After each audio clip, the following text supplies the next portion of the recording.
Hello po sa inyong lahat. This is Lee Eugene from South Korea. So, chismis naman po tayo. Meron po kasing nag-message sa akin, ang sabi niya, meron daw siyang asawa dito sa South Korea.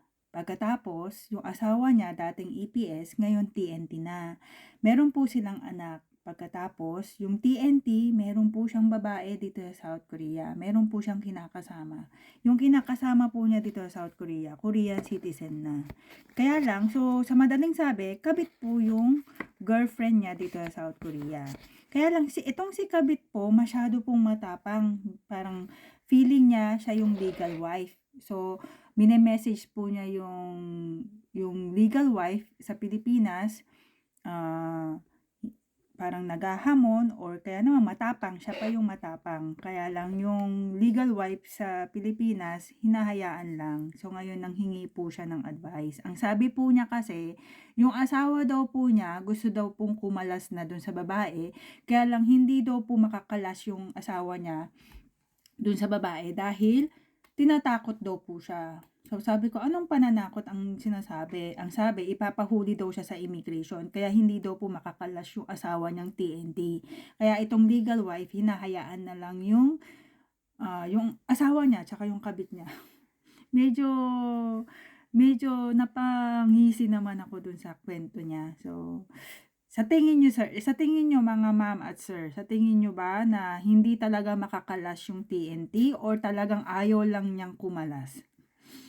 So, naging prangka po ako sa kanya at sinabi ko sa kanya na kung gugustuhin ng TNT na kumalas dun sa babae kahit Korean citizen pa siya, pwede siyang kumalas kung gugustuhin niya. Immigration nga hindi siya mahanap eh.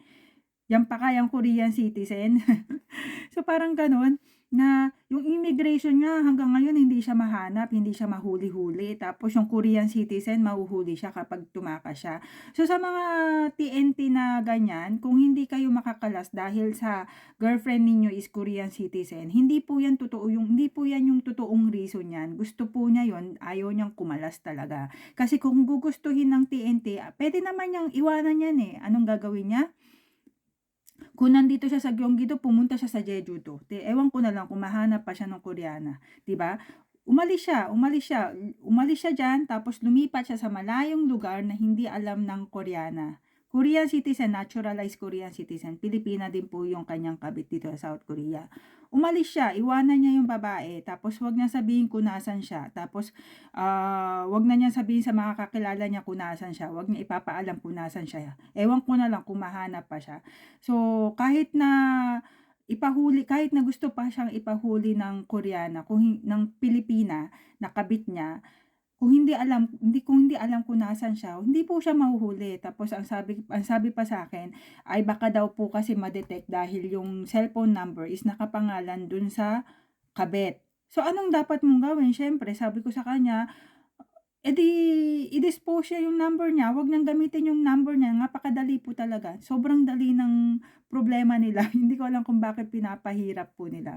So, wag niyang gamitin yung number tapos tumakas siya, puwedeng-puwede yun, hindi siya mahuhuli, kahit ipahuli siya, hindi siya mahuhuli dahil hindi alam kung nasaan siya kasi TNT siya. Yun ang kagandahan kapag TNT ka.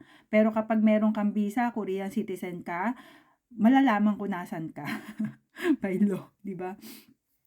So so shout out po sa nagkuwento po ng kuwento na 'to.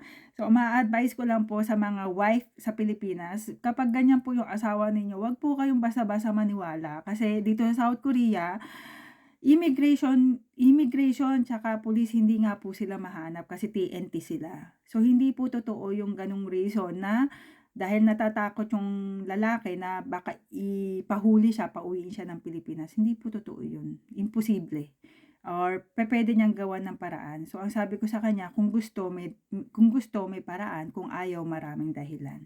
So yung mga ganyang cases, maraming paraan para makaalis diyan sa kabit na yan na toxic. So, annyeong.